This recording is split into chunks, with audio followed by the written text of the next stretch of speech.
Tiang 20.4. Yata nyo ba na ang little fish ay isa sa pinakamasarap na isda? Subscriber natin.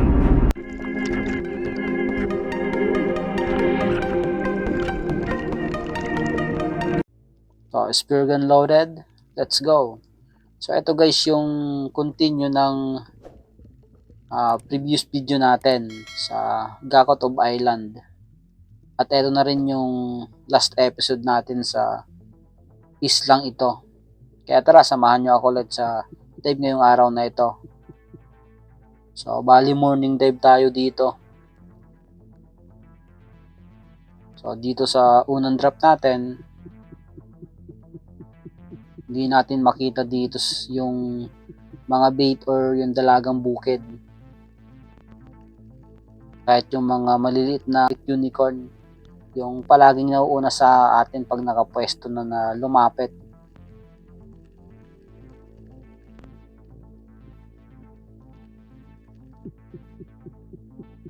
Nagmasid-masid pa ako dito, nag-antay, kaso wala talagang lumapit. Kaya angat muna tayo. Makalipas ang ilang segundo, eto ang nakita natin habang nagpapahinga tayo sa surface. Isang grupo ng mga big eye tribalis at napakarami nila. So wala pa tayong huli kaya kuha muna tayo ng isa.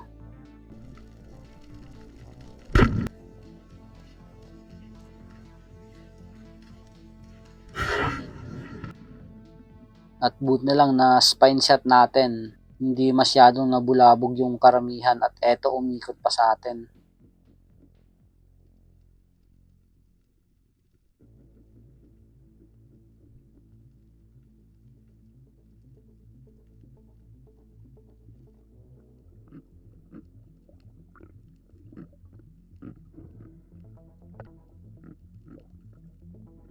First piece of the day, Big Eye Tribali.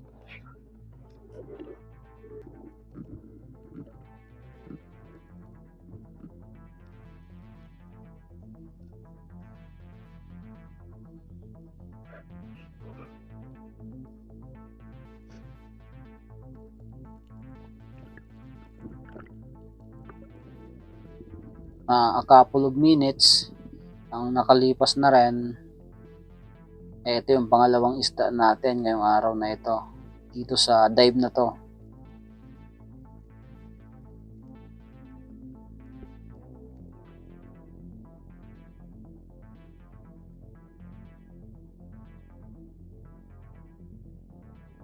Pagkapwesto natin sa bato, ito kaagad ang nakita natin. 4 na king mackerel palapit sa atin. So dito sana titirahin ko na to kaso wala sa posisyon. Kaya hinayaan ko munang lumampas siya at inangatan ko na lang para maklose yung gap natin at matira natin.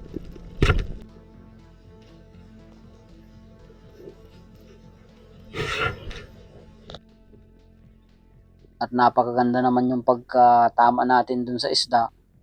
Shoutout nga pala kay GSF, Angel Astorga, Axel John Anacleto, Manoy Nel Vlog, Angel Bakaling from Sambuanga Spiro, Rapi Bantilan, Jake Bumaat, Pancho Pantino PRM Rapurapu Arbay, Henry Makatal from Quezon City, Galos Family, Dennis De La Cruz Family from Nai Cavite, Spiro Life, Ropim Tianga. Maraming salamat po.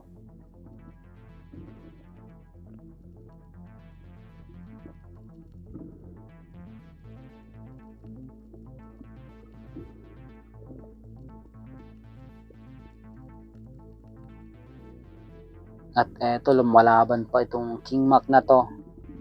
May lakas pa para humila ng line siya.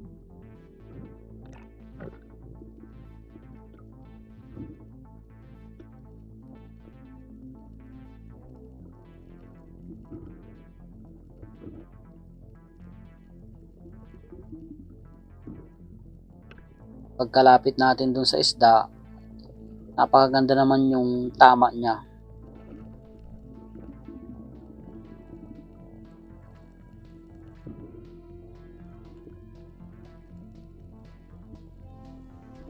So malapit na nating ma-spine shot. Nangingitim na kasi yung buntot niya. So secure cuts tayo. Our second fish of the day. Isang Spanish King Mackerel. So habang pinapatay ko yung King Mackerel, eto ang lumapit sa atin. Napakalaking manta ray.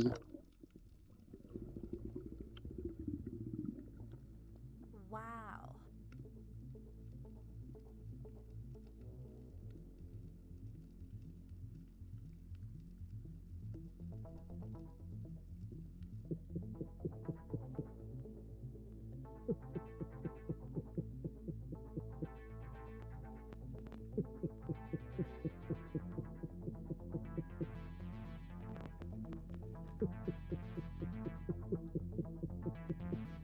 At nag-ilang dive pa ako dito sa spot sa nakitaan natin ng King Mackerel.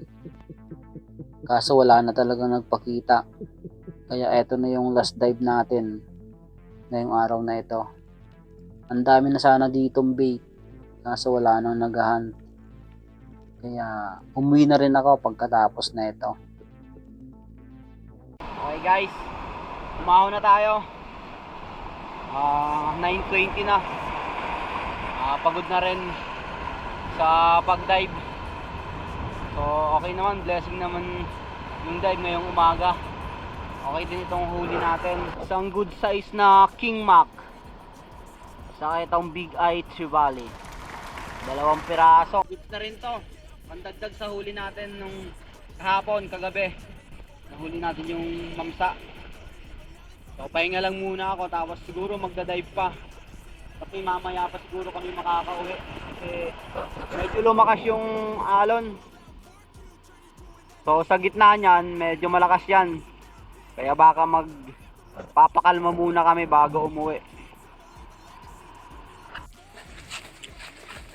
4.9 pag 5. 4.9 kilogram. Yating kabelog kasi kala kaysa sa mga mamsa. 3 kilogram. Alright guys, ganito yung nagdadaing ng needlefish. Nakapretohan na rin kali paghaba. So tanggalin muna natin yung kaliskis. May kaliskis yan eh. Eto may na na si Ivan. Kay Maso. 2 piraso. Alam nyo ba na ang needlefish ay isa sa pinakamasarap na isda? Yo. Problema nito, walang pagpiprituhan. Ay Dahil sa malaking kantong kawa. Paikot. Ang needlefish.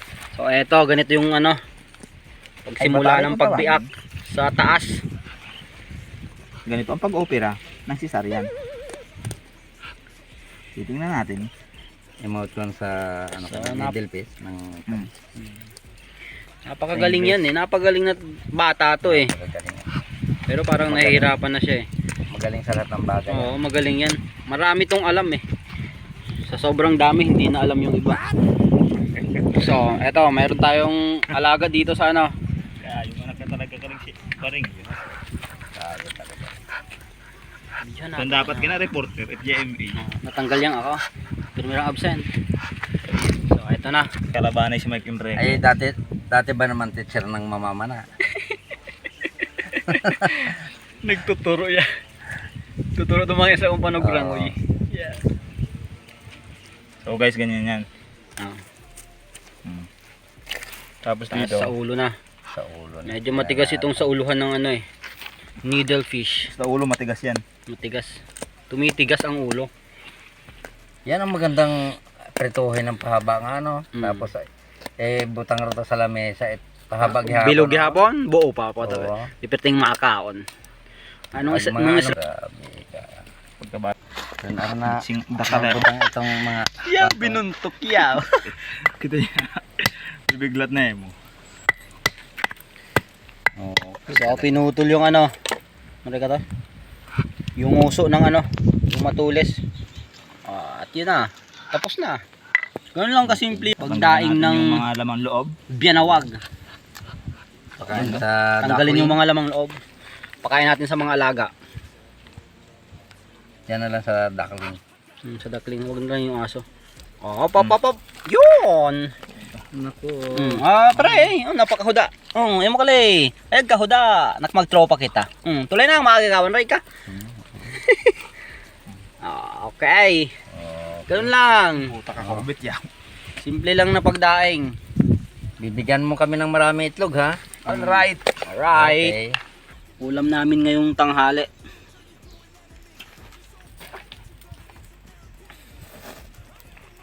Kinatpampalasat ka tayo na eh.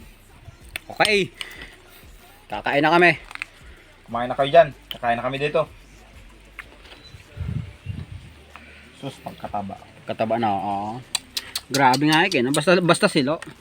Kinain kakahadlo ka tong iba. Shark mackerel. Sabi ni Yawa mackerel, yaw. Silo and friends. So guys, mag-dive muna ako bago kami pumunta sa main island.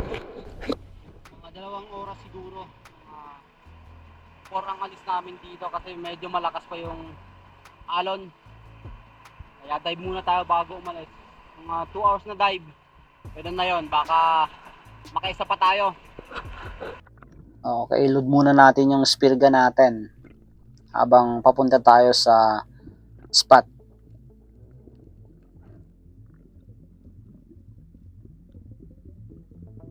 Ito yung unang dive natin ngayong hapon na ito.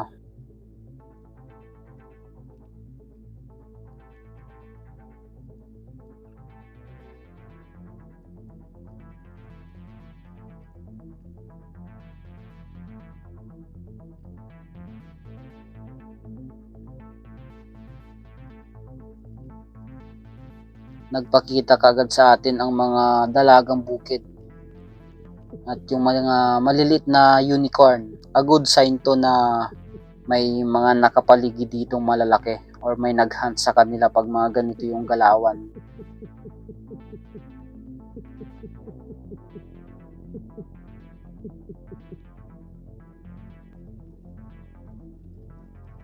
Kaya lang dito walang nagpakita kaya angat muna tayo.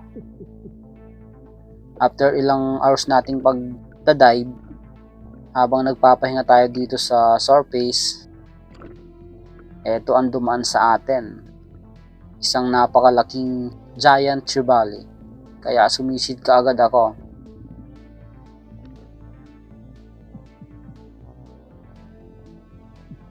So buti nilang pag peace call ko, bumalik at napakaamong lumapit sa atin.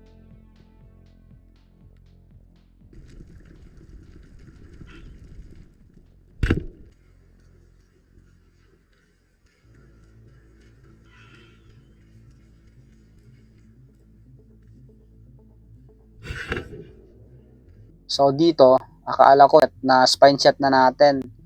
Ngunit biglang nagkamalay at kumuha ng line sa atin habang pataas tayo. At napakalakas pa.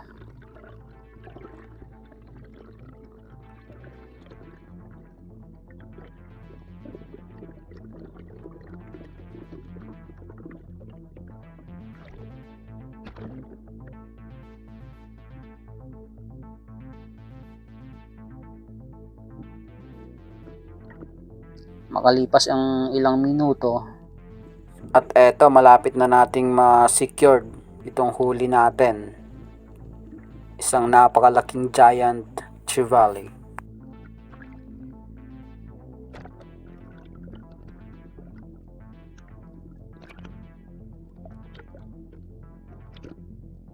At dito mukhang matamlay na talaga siya. So napakaganda kasi yung patama natin, hindi lang natin na patulog.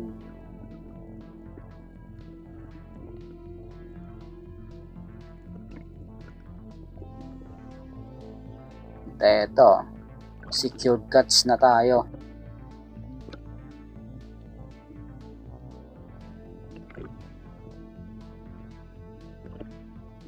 Ay, thank you Lord. Blessing na naman.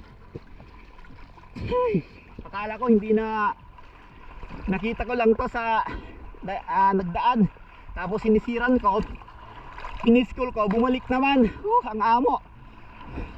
Tutok na ang lapit na pagkatira natin. Thank you, Lord.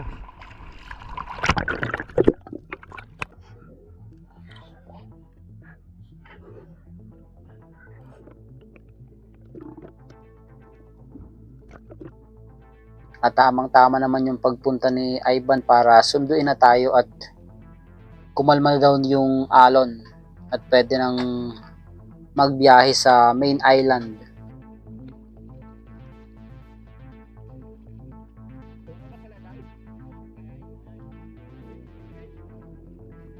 So ito, nadagdagan pa ng isang lupin trevally kaso hindi ko na na-videohan.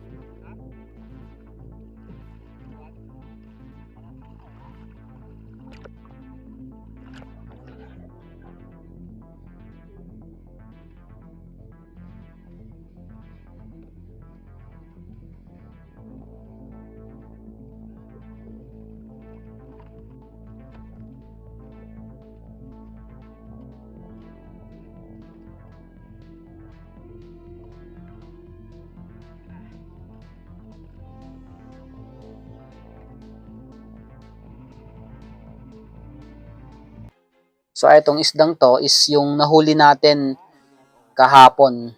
Yung unang huli natin sa previous video natin. Ito siya, 17.6 kg on scale.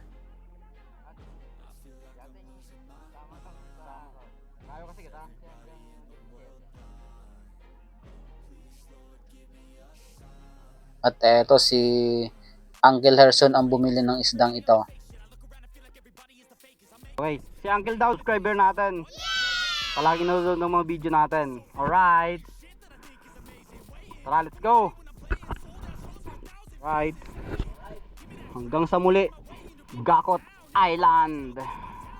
We're going home.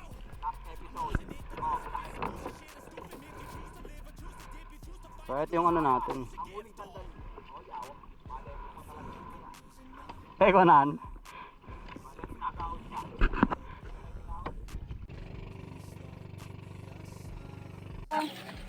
Mainti ang 20.4. Yate!